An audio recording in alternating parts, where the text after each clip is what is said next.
Put the gun down. I saw you with the box. What was in the box? Because I envy your normal life. Seven wasn't just a thriller. It was a descent. A story that dragged audiences into rain-soaked streets and refused to let them look away. A killer who preached through sins, detectives who carried their own shadows, and an ending that stunned the world. But behind the darkness of the screen was a chaos just as strange. From rewrites and accidents to moments that nearly broke the cast, the making of Seven was a twisted puzzle in itself. These are 20 weird facts about David Fincher's masterpiece, and once you hear them, you'll never watch the movie the same way again. Fact number 1. The wrong ending became the right one. The studio hated the script's final twist. A severed head in a box? Too bleak, too disturbing. Executives demanded a rewrite where the killer murdered Detective Mills's dog instead.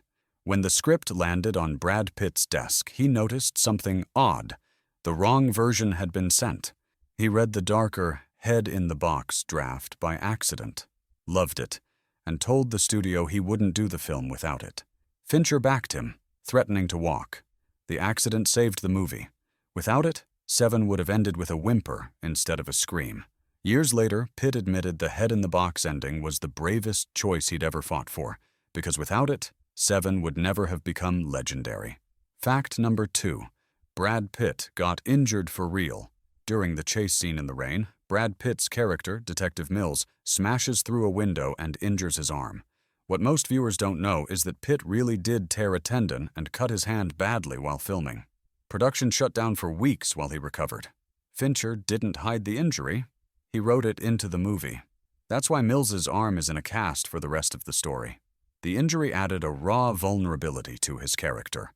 Instead of a polished Hollywood detective, Mills looked battered and human, matching the brutal world around him. The accident gave the film a realism no makeup department could fake. Fact number 3. Morgan Freeman hated the rain. Seven City is soaked in endless rainfall, giving it that heavy, suffocating mood. But Morgan Freeman despised it.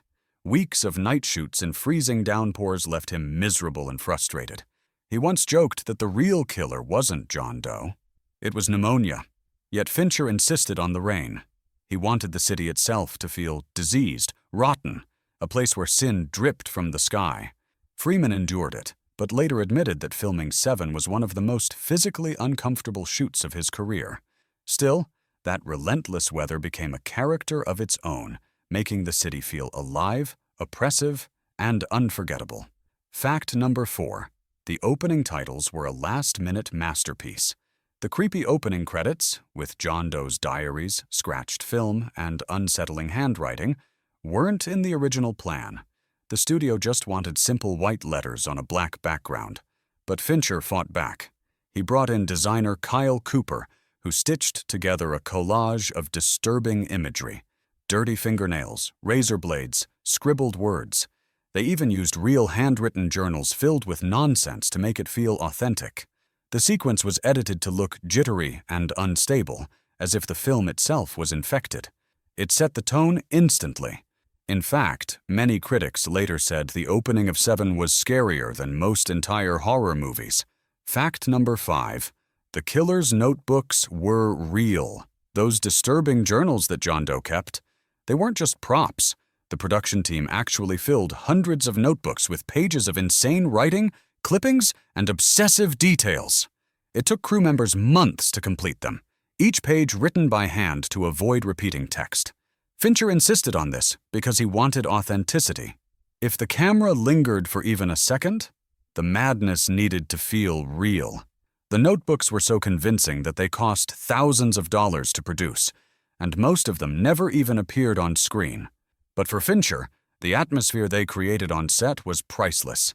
It made the actors feel like they were walking into the twisted mind of a real killer. Fact number 6. Kevin Spacey wanted no credit. When Kevin Spacey agreed to play John Doe, he made one unusual request. He didn't want his name in the opening credits. Spacey believed the audience shouldn't suspect him before his shocking appearance halfway through the movie. Fincher agreed, and the studio reluctantly pulled his credit. It worked. Viewers were blindsided when he walked into the police station covered in blood, calmly saying, "Detective!" The reveal hit harder because Spacey was a known actor at the time. Without that surprise, the film would have lost one of its most chilling twists. Spacey later called it one of the smartest career choices he'd ever made. Fact number 7. Gwyneth Paltrow. Almost said no. Gwyneth Paltrow, who played Tracy, Mills's wife, wasn't eager to take the role. She thought the character was too small and too tragic. It was Brad Pitt, her boyfriend at the time, who convinced her to meet Fincher. During that meeting, Fincher didn't try to sell the film with glamour. Instead, he told her bluntly, "If you don't do this role, someone else will, and they'll thank me for it." That honesty worked. Paltrow agreed, and her performance gave the film its emotional weight. Without Tracy's innocence, the ending wouldn't have cut so deep. Her casting turned a bleak thriller into a human tragedy. Fact number 8. The ending was almost ruined by a leak. Before Se7en was even released, the original ending leaked in Hollywood circles. Some executives panicked, thinking audiences wouldn't handle it. They wanted something safer. Maybe Doe kills both detectives, or maybe Mills spares him. But Fincher and Pitt refused. They both said the entire movie only existed to serve that ending. Without it, the story collapses. Pitt famously told the studio, "You take the head out of the box, you lose me." The leak ended up working in their favor. By the time audiences saw the film, they were stunned that the studio actually let such a bleak, daring ending stay intact. Fact number 9. The city was never named. Throughout Se7en, the detectives walk through grimy alleys, flooded streets, and nameless buildings. But you'll notice something missing. The city itself is never identified. No license plates, no landmarks, no geography. Fincher wanted the city to feel like every city, a place without hope where sin could fester anywhere. To create that effect, the movie was shot across Los Angeles, but edited to look timeless and placeless. That anonymity gave the story its universal terror. Viewers couldn't dismiss it as just happening somewhere else. The horror of Se7en could be in your own backyard. Fact number 10. Morgan Freeman's narration almost existed. Early drafts of the script had Detective Somerset narrating the story, guiding the audience with his weary voice. But Fincher cut it during editing. He felt the voiceover explained too much and weakened the tension. Instead, Somerset only gets a brief reflective line at the end. Ernest Hemingway once wrote, "The world is a fine place and worth fighting for." I agree with the second part. That one moment landed harder than any narration could. Freeman later admitted he was glad Fincher stripped it down. It left Somerset as a man of action, not commentary, which made him even stronger. Fact number 11. Brad Pitt wanted Mills to be flawed. Most leading men in the 90s wanted to look heroic, but Brad Pitt pushed the opposite. He told Fincher that Mills should be impulsive, reckless, and even unlikable at times. He didn't want him to be a polished movie cop. He wanted him to be human. That's why Mills often interrupts Somerset, gets angry too quickly, and makes mistakes. Pitt believed those flaws would make the ending more powerful. And he was right.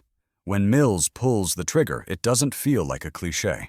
It feels inevitable, like the tragic choice of a man who was never built for patience. Fact number 12. Somerset was almost played by Al Pacino. Before Morgan Freeman signed on, the role of Detective Somerset was offered to Al Pacino. At the time, Pacino had just come off Heat and turned it down, saying he didn't want to do another cop film. Ironically, Pacino later admitted he regretted the choice. Freeman brought a quiet wisdom to Somerset that balanced Pitt's hot-headed Mills perfectly. Fincher later said the movie wouldn't have worked without that contrast.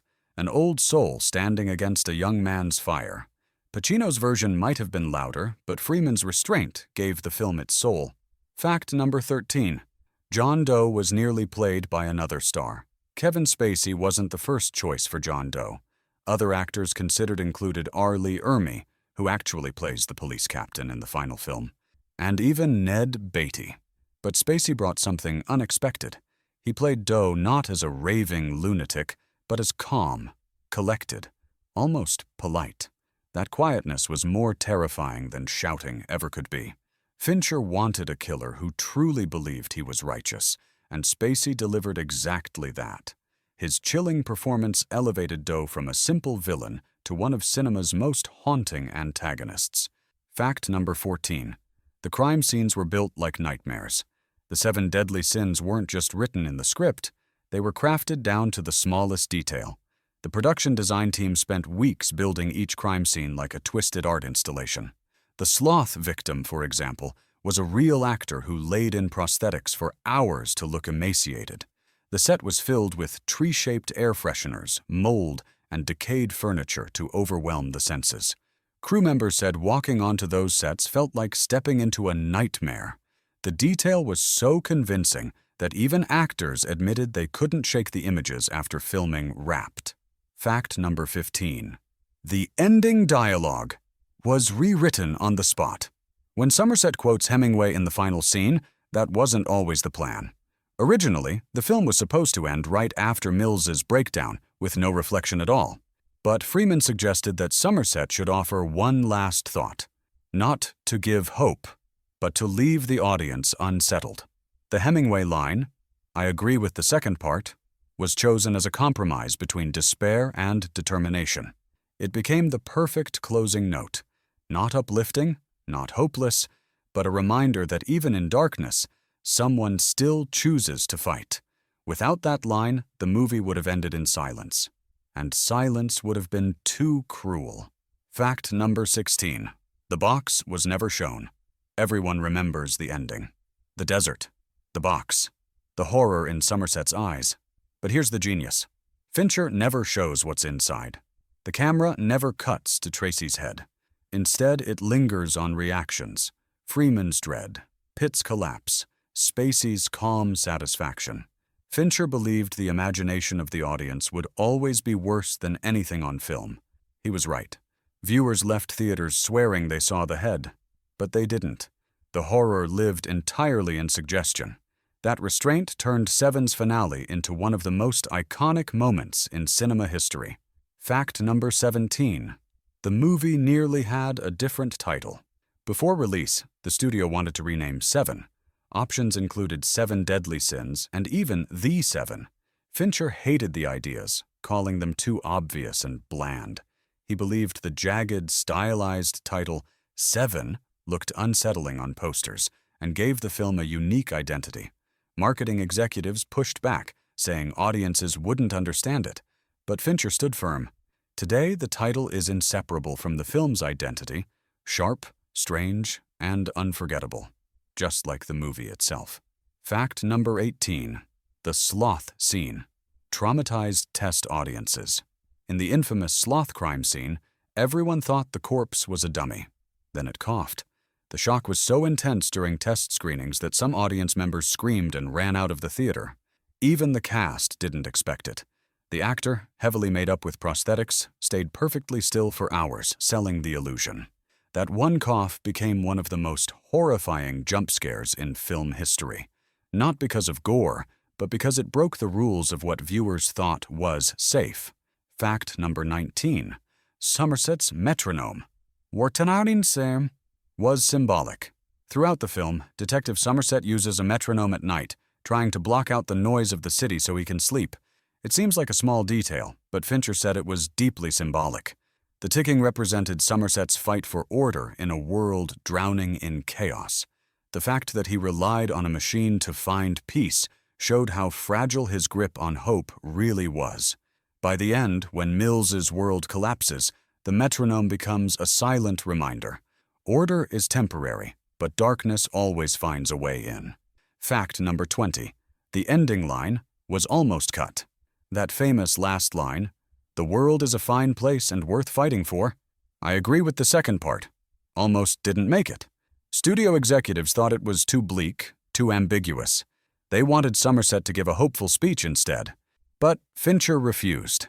He argued that the film's message wasn't about saving the world.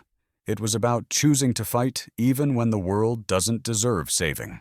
The line stayed, and it became the perfect moral anchor for the story. Weary, honest, unforgettable. Bonus fact: 7 was preserved by the Library of Congress. Decades after its release, 7 was officially added to the National Film Registry by the Library of Congress. recognized as culturally, historically, and aesthetically significant.